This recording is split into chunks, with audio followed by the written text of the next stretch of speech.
So we need to start testing nuclear weapons to demonstrate peace through strength. Do you really think our rivals are doubting the US's nuclear arsenal? To put this into perspective, the bombs that the United States dropped on Hiroshima and Nagasaki are considered low yield by today's standards. The US has over 5,000 nuclear warheads, and many of them are over 1,000 times stronger than the bombs that they dropped on Japan.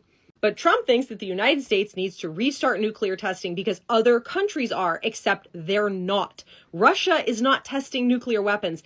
They are testing nuclear delivery systems that don't involve an explosive detonation. The only country that has tested nuclear weapons routinely in the last 25 years has been North Korea, and they have not detonated a nuclear weapon in 8 years. Not to mention that testing nuclear weapons is incredibly dangerous and puts everyone on this planet more at risk, especially considering he is restarting a global nuclear arms race, which will open the door for our rivals to develop and test stronger weapons and catch up to the United States' arsenal. All this from the man who doesn't even know that it's the Department of Energy that manages our nuclear supply, not the Department of War.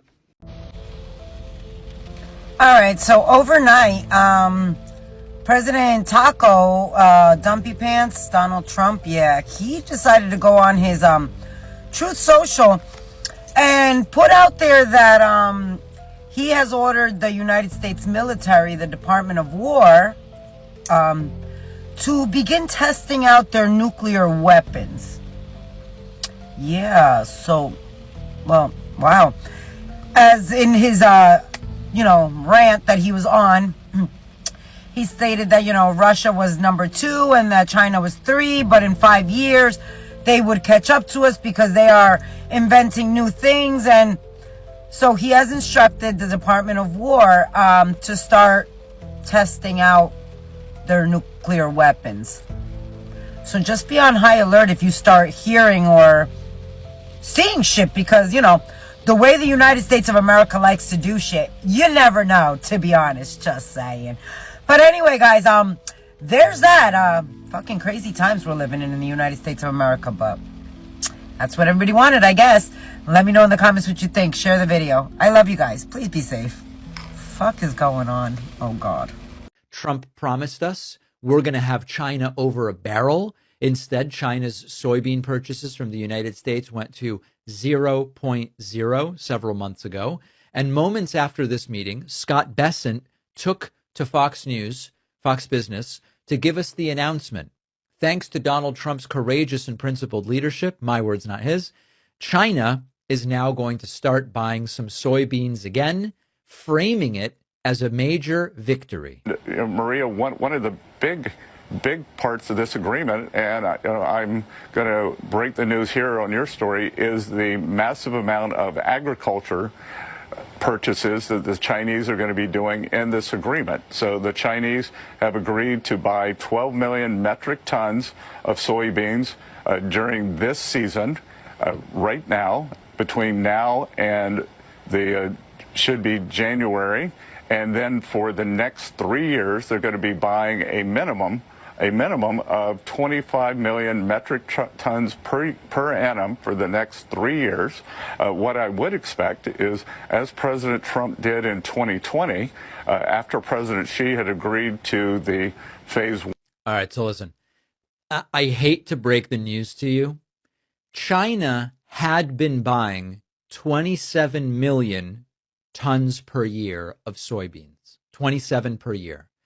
We are supposed to now get down on our knees and pray at the altar of Trump, because Trump has fixed the problem he created by getting China to do 12 million this year instead of 27, 25 million next year instead of 27, 25 million the year after that instead of 27, and 25 million the year after that instead of 27. Trump has entered us into the nuclear arms race.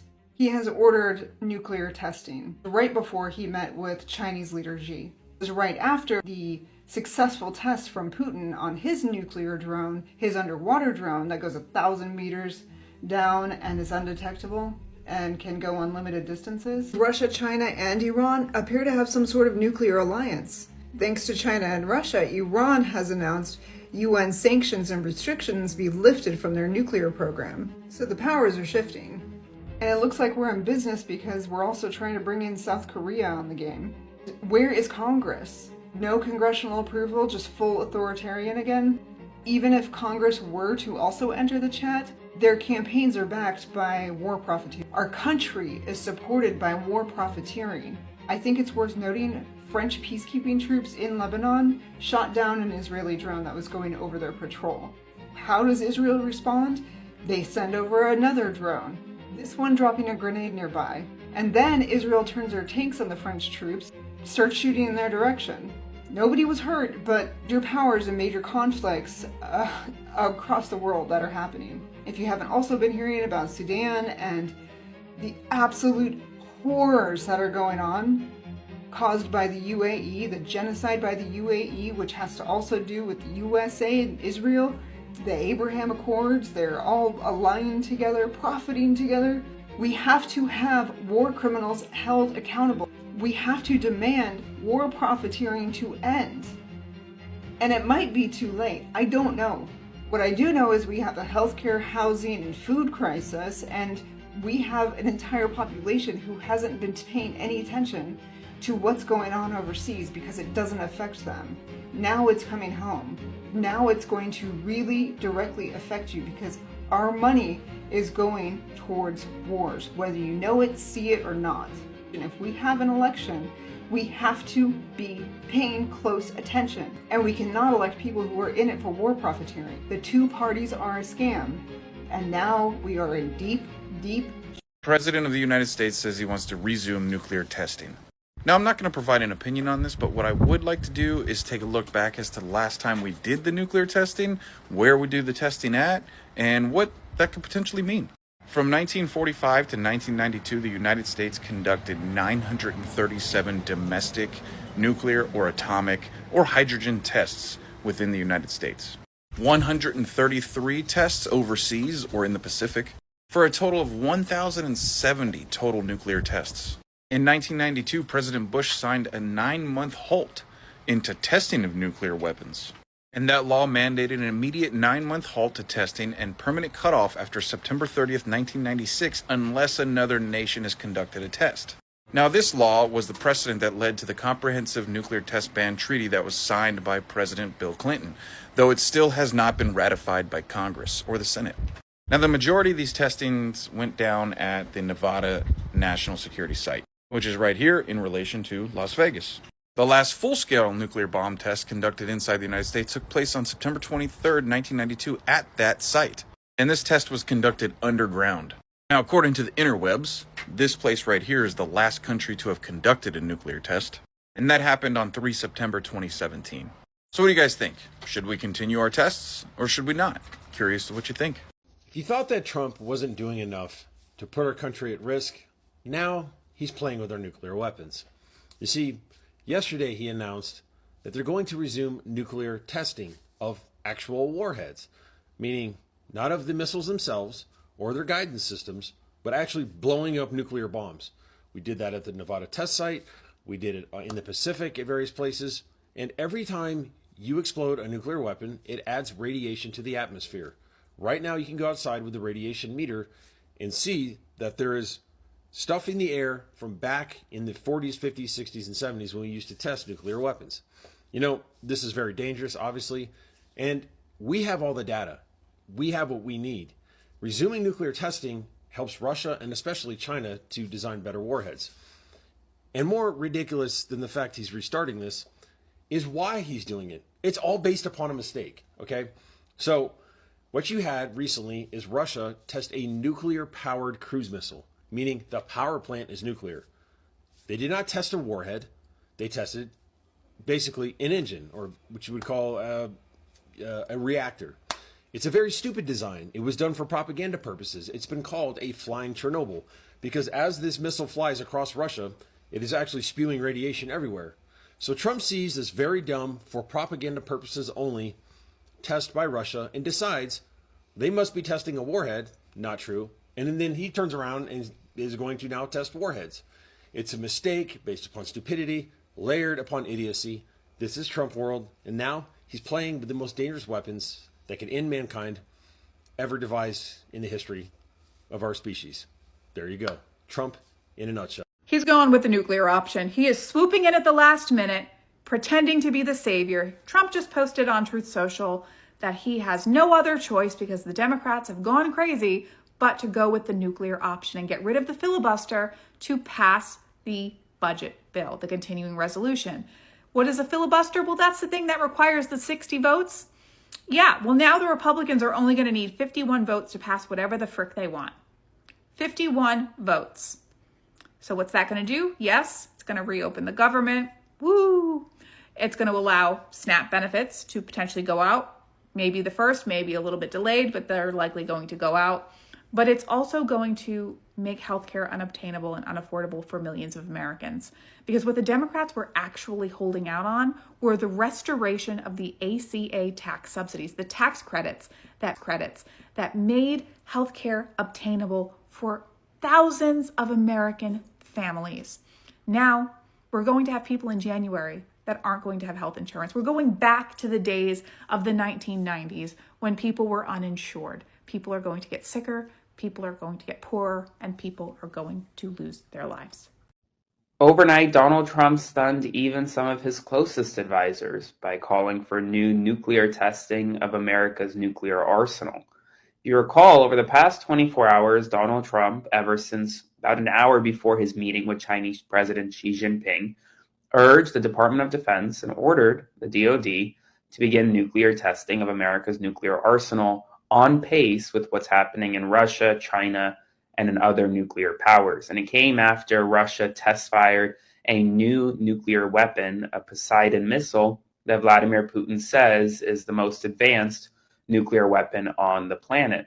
And it also comes as China is ramping up its nuclear weapons production and aims to have the same amount of nukes as the United States in about 5 years. Right now, the United States has the most nuclear weapons out of any nuclear power across the globe. And while as we enter this new nuclear kind of race between the nuclear powers, Trump is ordering what he says the DoD to test fire nukes. Here's the only problem. His closest advisors didn't know he was about to do this. And it was another late night kind of Truth Social post that he put out this week and even stunned some of his closest advisors. Why? Well, they didn't know he was going to do this. They didn't know that America was about to start testing nuclear weapons again. And here's the thing. How do you do it? The last nuclear test the United States of America had was back in 1992 in Nevada. The Department of Defense isn't responsible for America's nuclear weapons arsenal. It's actually the Department of Energy. Not many people realize that. And seemingly the president didn't realize that either. The America's nuclear weapons are housed within the Department of Energy. And the Department of Energy, not the Department of Defense, is responsible for testing nuclear weapons. And so, logistically, DoD can't test nuclear weapons. And that's why advisors were also surprised. They were like, well, how come the president of the United States doesn't know which agency is responsible for America's nuclear arsenal?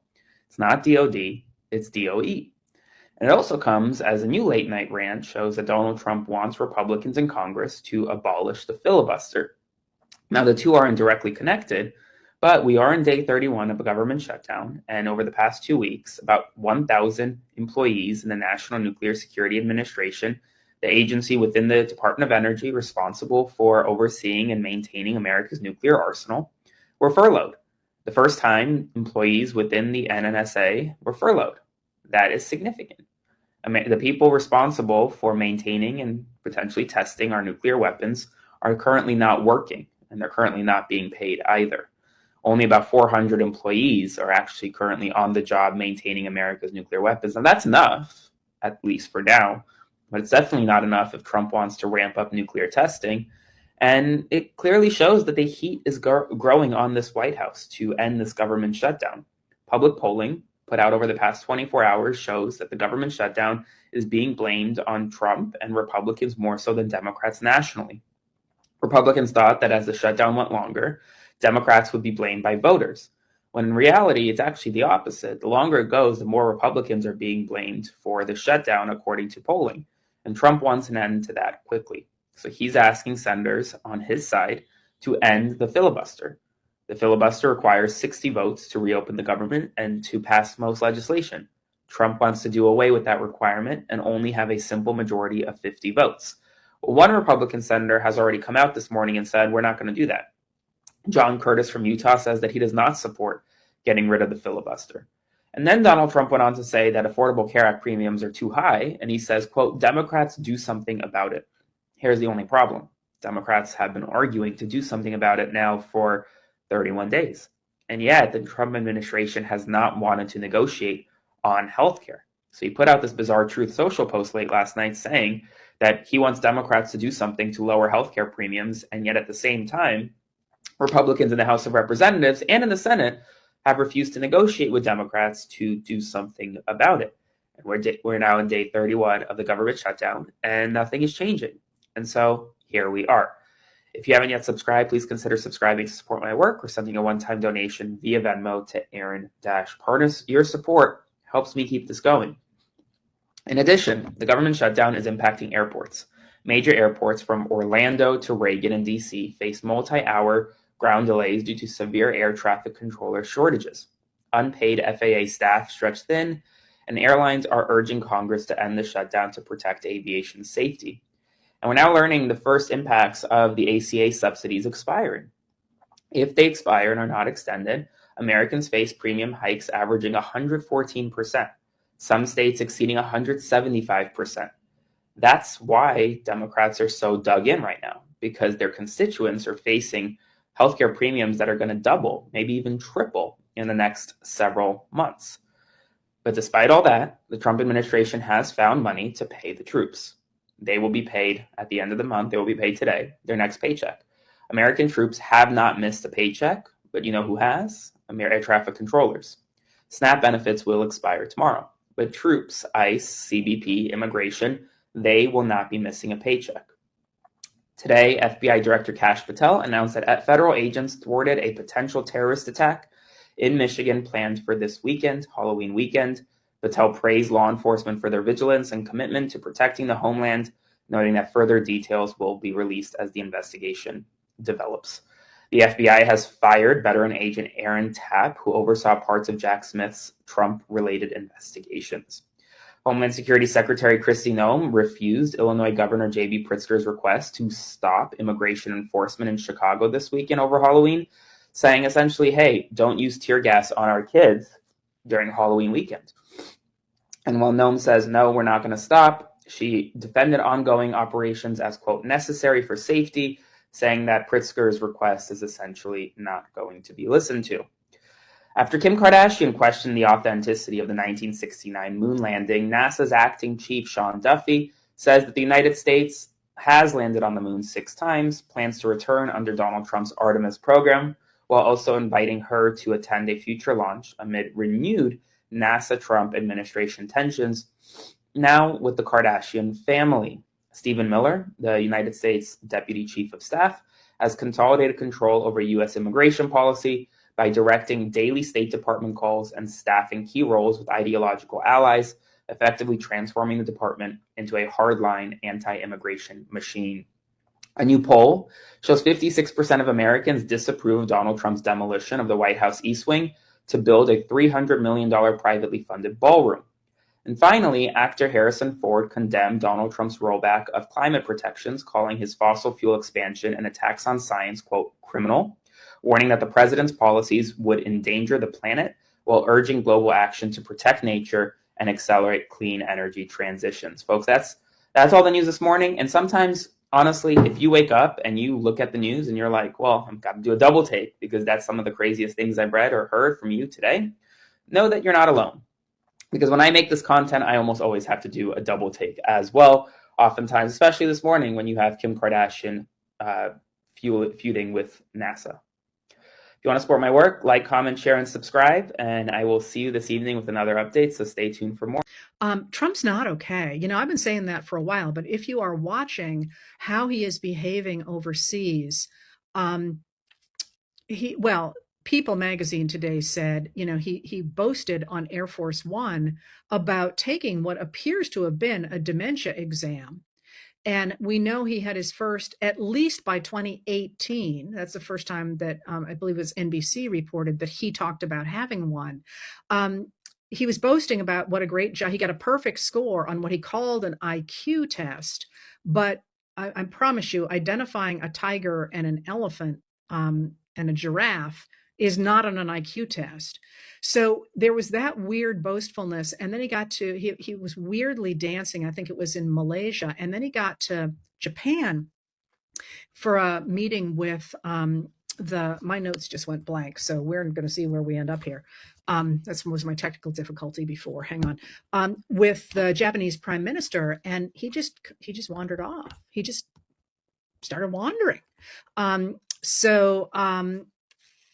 Oh, now my notes are back. This is good. So it is getting harder and harder and harder to look away from the fact that the president is not okay. And, people are asking what they can do in this moment. And that's one thing really to push, especially your Republican representatives and senators and governors on. Do you think that J.D. Vance is capable of taking over this government? And do you think the president is okay?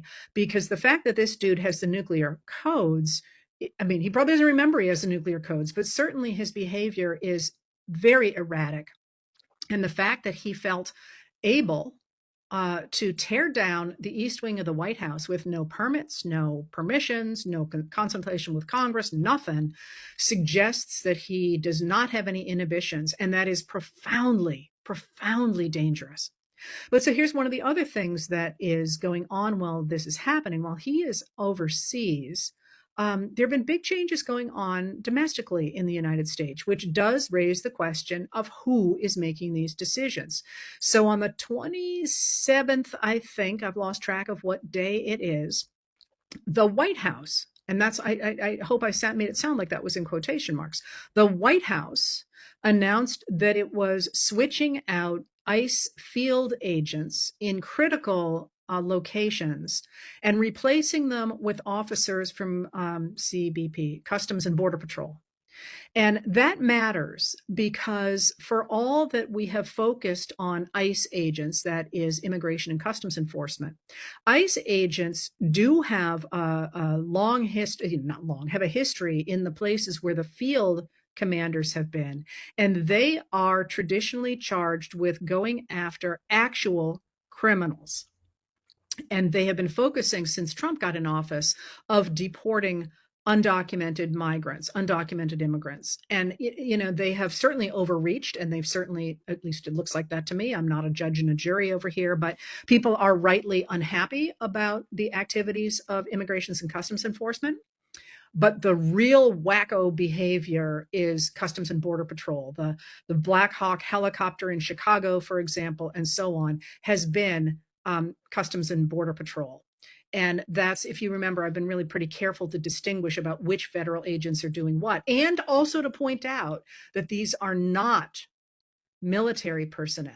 And who have been much more reluctant to have anything to do with anything that the administration is trying to get them to do.